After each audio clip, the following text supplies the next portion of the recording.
Hello, Hi. welcome back to the Nashville Soundscape archive. Today I'm here with Miss Asiye Taşkın. Hi Asiye, thank you Hi. so much for agreeing to this interview. Hi. Thank you so much for hosting me and making a video for this program. So, before I get started, could you just tell us a little bit more about yourself? What do you do for the KCMA? What is, I guess, your role in this whole Music City thing? Just talk us through that, please. Okay. I'm Asiye Taşkın and I'm international student. I'm a master student in TSU, Master in Computer Science, and also I am one of the co-founder of the KCMA. And right now I am also president of KCMA as well. Thank you so much. So, my first question is the KCMA provides a critical physical gathering space on Tusculum Road. In your experience building this organization, how does securing a dedicated permanent physical space fundamentally alter the way the Kurdish diaspora interacts with its own musical traditions, compared to when those traditions are relegated to private homes? Yeah, the KCMA has good story about its own space, but before to start KCMA journey, I wanna just like highlight it about culture and space importance. Even though there is no spaces, our culture true to our parents and our home, and always being told to us, and then family gathers. Always been nice space and nice lot to come together.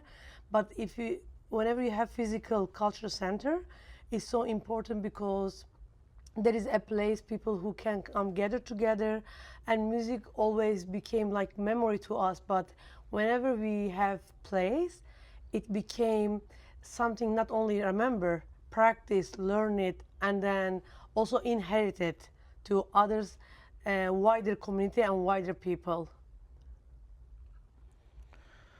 So, my second question is Kurdish music inherently carries an immense weight of cultural and political resilience. When that music is physically transplanted into the American South, how does its primary function change?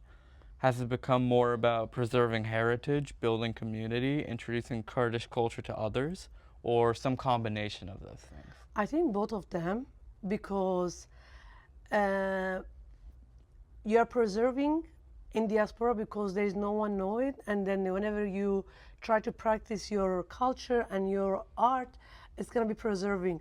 But at the same times, Nashville is music city, and also they are the city. I love something about it that is they are so open-minded and they're so welcoming, and whenever you practice your music, your art, your culture, everything, and also is became a cultural bridge as well. It's not something you are.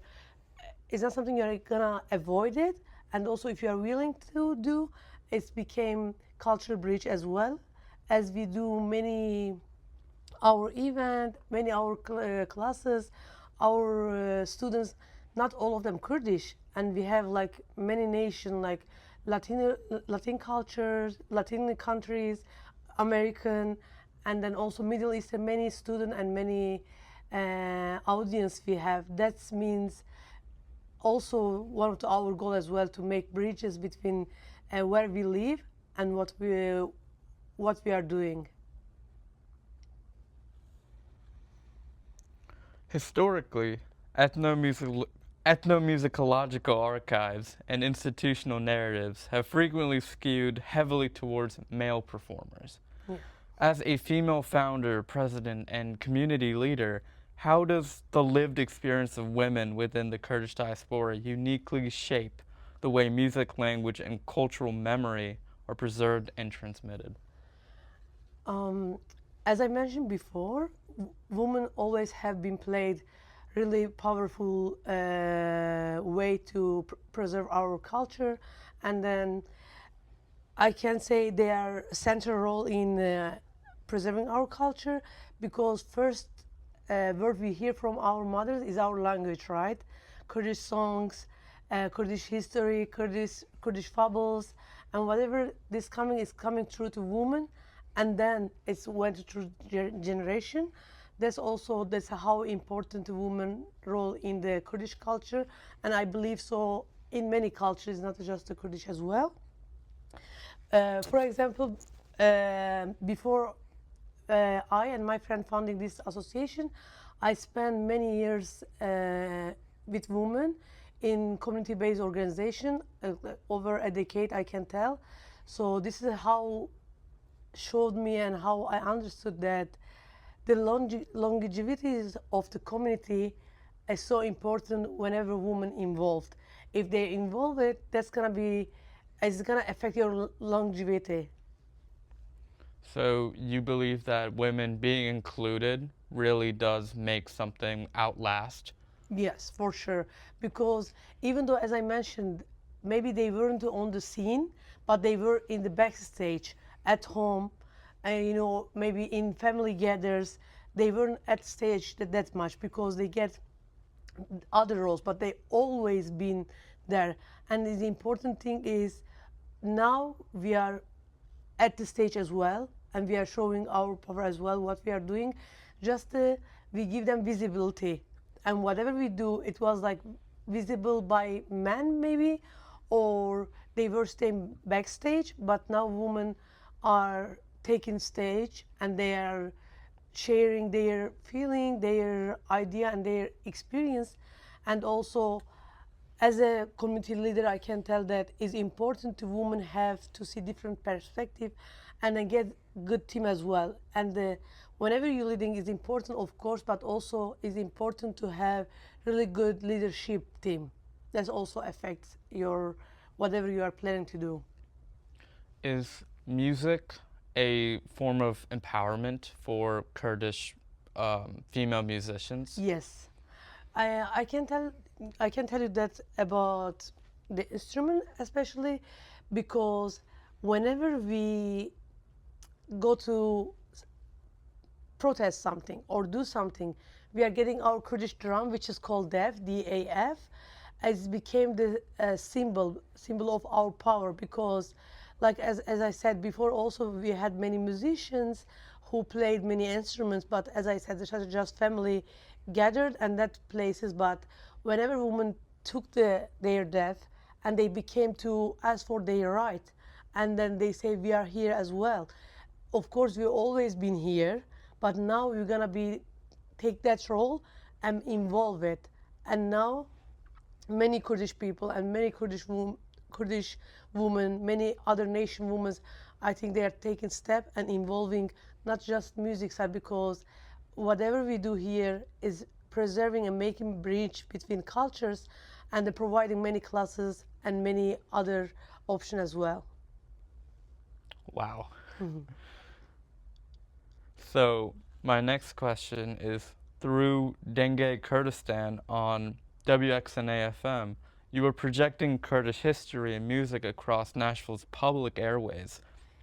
Do you view this radio broadcast as a way to actively deterritorialize the music, allowing the community to claim sonic space and visibility across the entire city, even in neighborhoods where you lack a physical brick and mortar presence? In other words, what role do you think the radio program plays in making Kurdish culture more visible, both for Kurdish families and for the broader Nashville community? Dengê Kurdistan is so special to us because it's first ever Kurdish radio program in Nashville. So we are proud about this radio program. Also, we are happy to our friend Jonathan from the WXNA who support us very well. And Dengê Kurdistan is special because we have lack of representation here. We have lack of reach out to people. But whenever it became to radio, you became the guest of every home. Whoever turned on the radio, and then you are there. You are present, and that is the way how you reach out to them. So it's so powerful and it's so strong tool, help us to connect with people, because it's always not easy to gather them together, even our anniversary or any other event we do, but we can connect them their home whenever they're taking road trip with their radio, and we also became one part together. We became one, and then we are not stranger, and we are also belong to here. We are belong to community as well. Wow. I love what you said regarding a guest in every home. That's honestly really powerful. You recently bridged grassroots Kurdish music with the highly institutionalized Nashville Symphony at Plaza Mariachi. When orchestrating these massive cross-cultural collisions, how do you navigate the power dynamics to ensure that traditional music retains its structural integrity and isn't just reshaped into Western classical frameworks? Yeah, this is, as I love to say again, thank you so much for Nashville Symphony, whoever we get this collaboration together. And Nashville Symphony Orchestra also is going to be first ever Kurdish collaboration.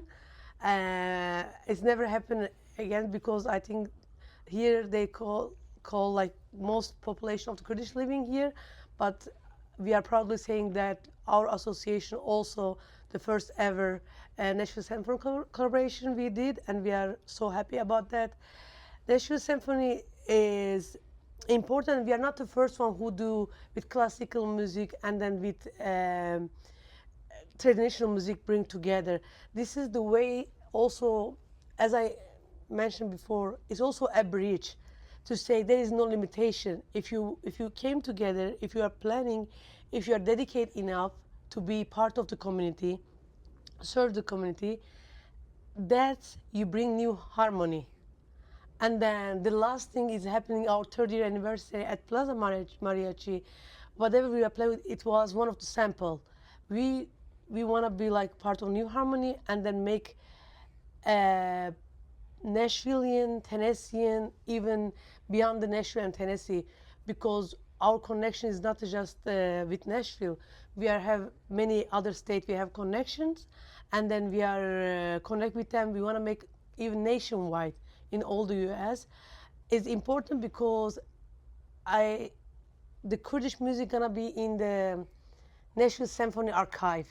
Whenever, like 50 years ago, somebody come to check, they can see, oh, that's happening. Maybe they before adjusted and they do it by themselves also, but they can write down that the collaboration with Kurdish music and they're gonna be their archive. This is how you preserve culture, because we are doing stuff, but also we wanted to left behind some archive as well, and somebody come to check it, what we do, and then we are happy to be part of it, and whenever they check out, they see KCMA is over there as well. Because the KCMA actively teaches the DOF and Kurdish language, you were overseeing the direct generational transfer of culture. Are you finding that American-born Kurdish youth approach these traditional rhythms strictly as historical artifacts of their parents' homeland, or are they actively synthesizing them with their modern localized identities? Just a second, please. I need to understand it. Could you come again, please, for question? Oh, yeah, of course. Yeah. So, I guess what I'm asking is, are the American-born Kurdish youth, are they approaching these as these sort of old artifacts from their parents' homeland, or are they actively working with them and making them a part of their identities here? I think both of them, because once they come to you and to see you are wearing your Kurdish traditional clothes, playing the Kurdish instrument, they wonder about it, because this is something from their parent and their generation being told to them. This first, I think, whatever I experienced till now and we experienced is curiosity. They come to out of curiosity and to see what is doing, but also we are happy to have our students who start with curiosity also became part of it, and then they knew it how is important to be preserve your culture and then being yourself, and don't be ashamed yourself because you want to say I'm Kurdish American because they're born here, but also to know where you come from, and then accept these things to make part of your identity. This is a choice. You can choose it or not, but we have students here, whoever interested, and they American-born, they are Kurdish, and also they are so accepted and they became part of their life. Sometimes they're playing with us on the stage as well. So that's, I think, is includes both of them, and we are happy to them to overall everything to say KCMA became home for even whoever born here or whoever immigrated here to after a long time ago.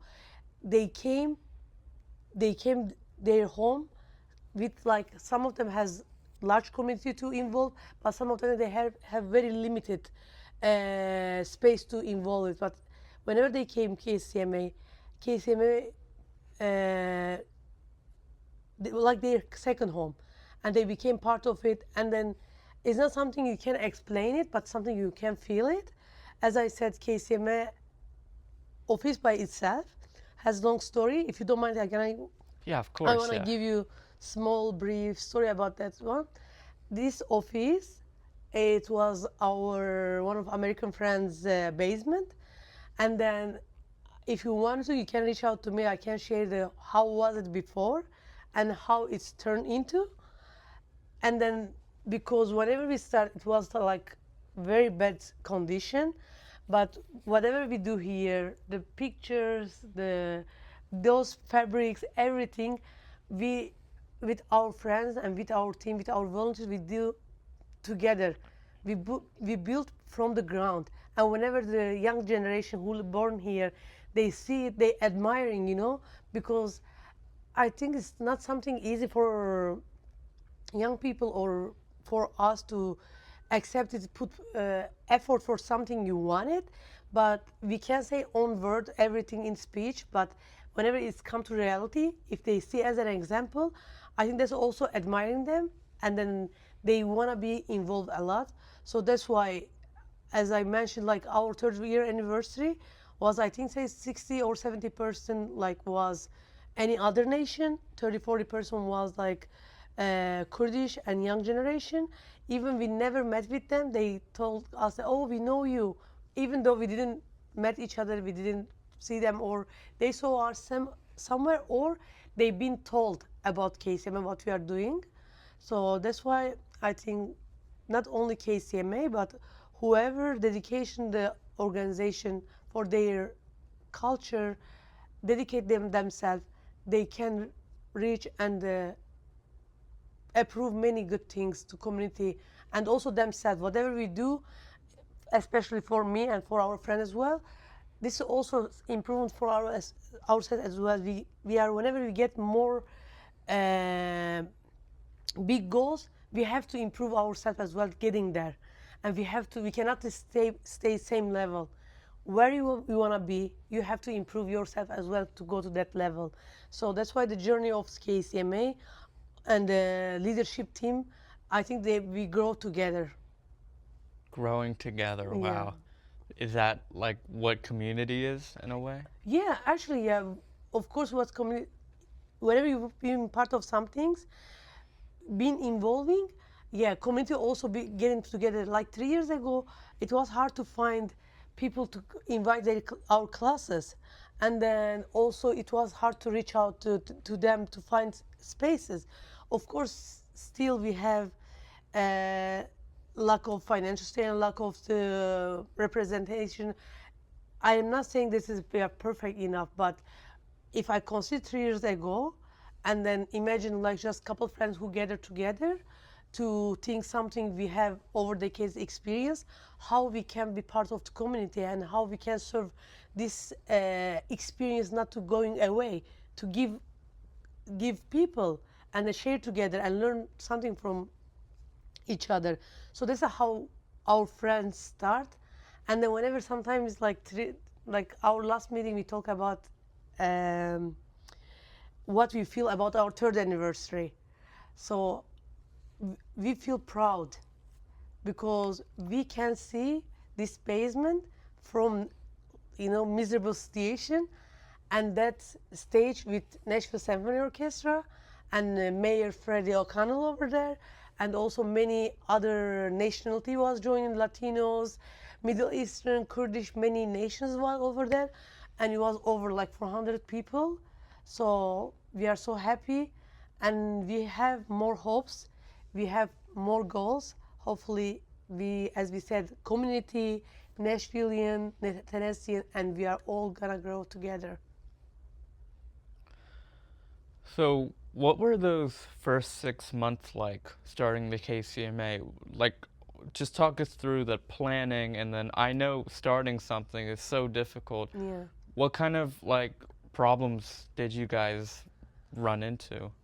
First of all, we are maybe we inform well in our back home country. We know how to law work, how to things to settle up, but here we couldn't open our office like 9 months, 8 months because we didn't have space, and we have, as I said, a lack of the space.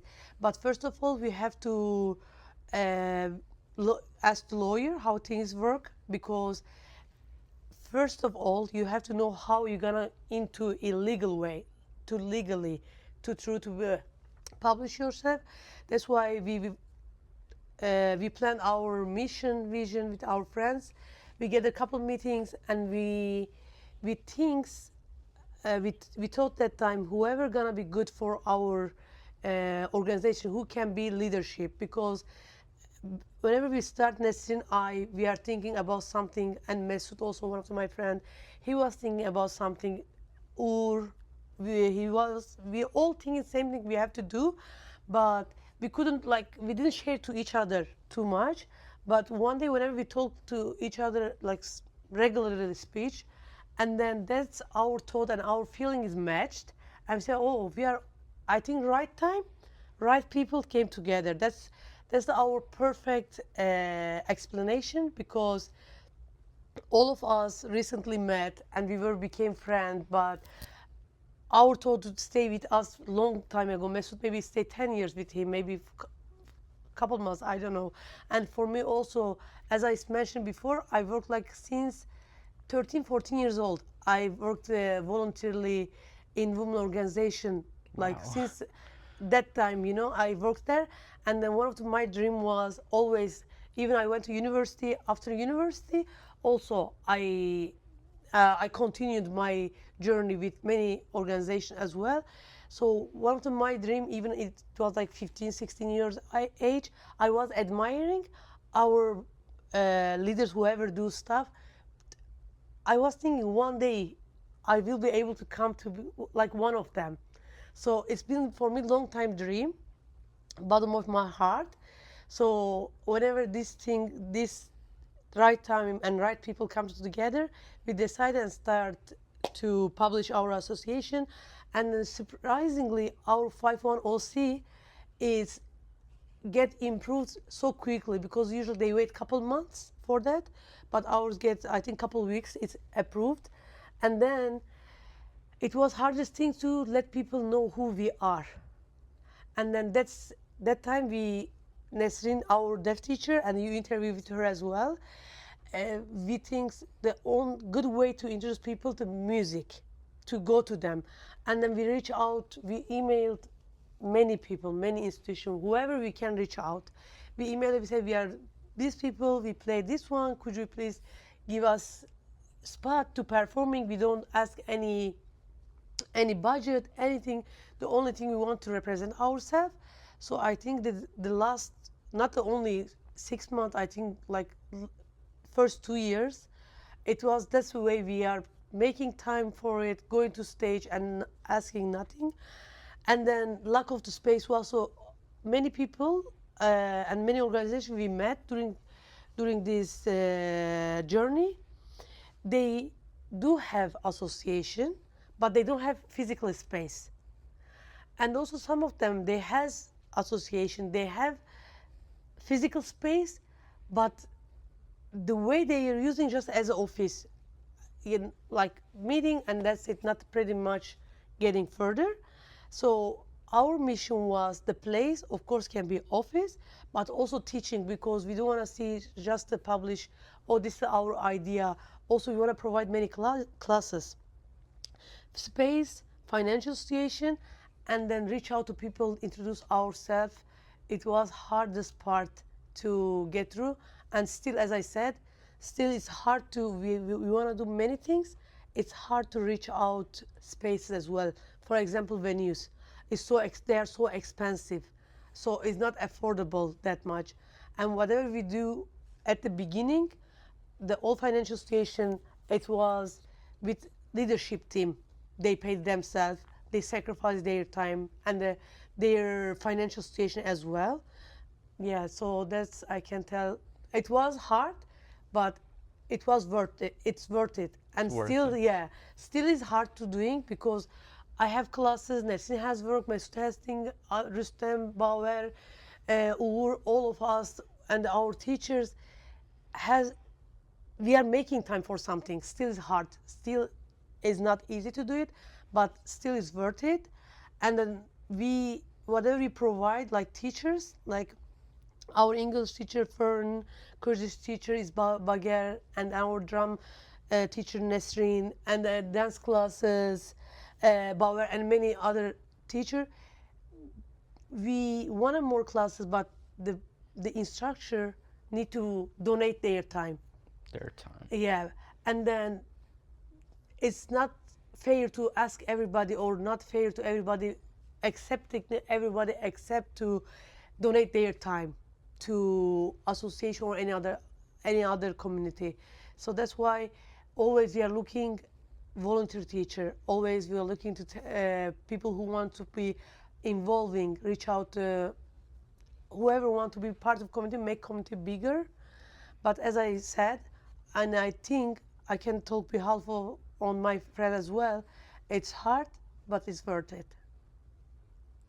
So to really give yourself and be a part of community and grow and make it grow with a team, you know, such as the team of the KCMA, you have to sacrifice a part of yourself. But as you said, that's worth it when you see all this physical progress. I mean, this location and the concerts, it's all worth it. Yeah, yeah, we are proud about that. Hopefully, we're gonna do many more events, many more classes. By accessorizing this conversation into a permanent collection, we are cementing your structural work into the city's historical narrative.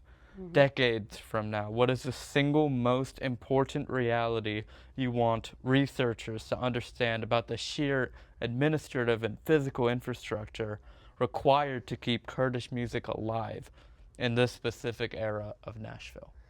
Could you please ask me again, but not that word because sometimes I cannot catch Of it. course, Sorry. yeah. So just decades from now, what is the single most important thing you want someone who watches this video 20, 30, 40 years from now to know about all this work and the truths of keeping Kurdish music alive in this specific era of Nashville? Yeah, it's keeping Kurdish music alive is really important, and also tradition as well, because music is really important, but it's also one of the tool for the Kurdish culture. So mostly I can say, whatever you believe, it doesn't matter you have to be Kurdish or any other nation. If you want to do something, if you have that fire on your heart, don't let it go away. Don't let it die? Yeah, no, let it die. Yeah, let it be small, maybe small, but keep feed them. Small step, maybe small reading, small reaching out, just small searching.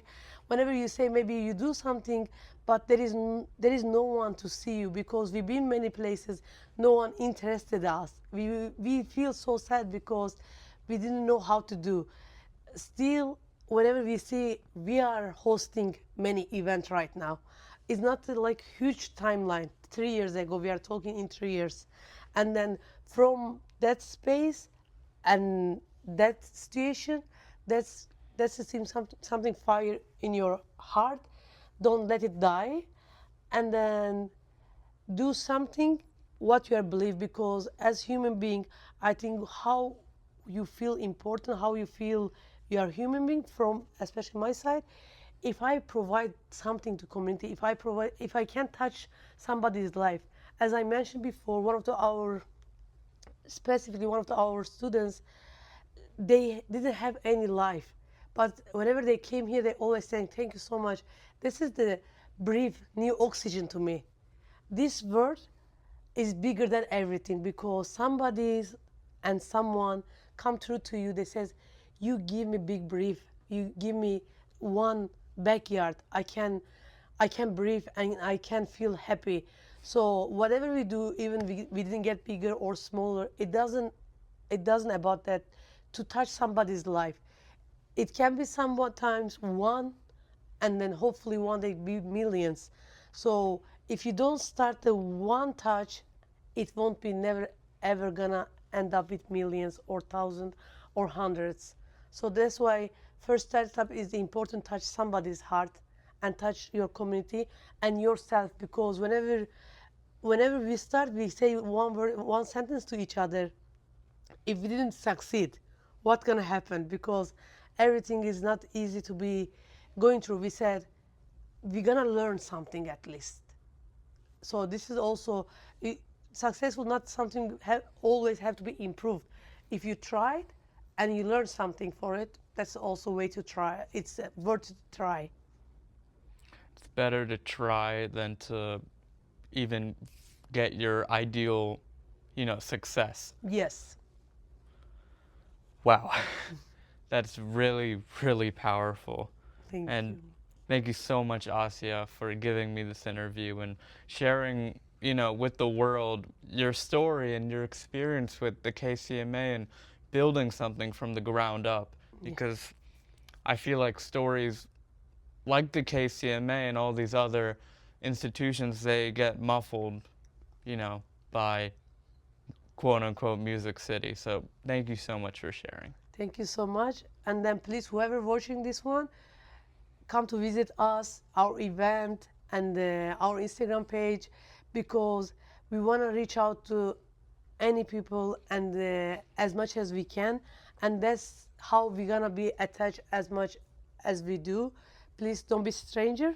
KCMA is not just a Kurdish home; it's everybody's house. That's why whenever we published here, we say it's Kurdish house, Kurdish Culture Music Association, but also in our culture houses, where we invite our friends and guest them. So be our guest, please. Thank you. Thank you.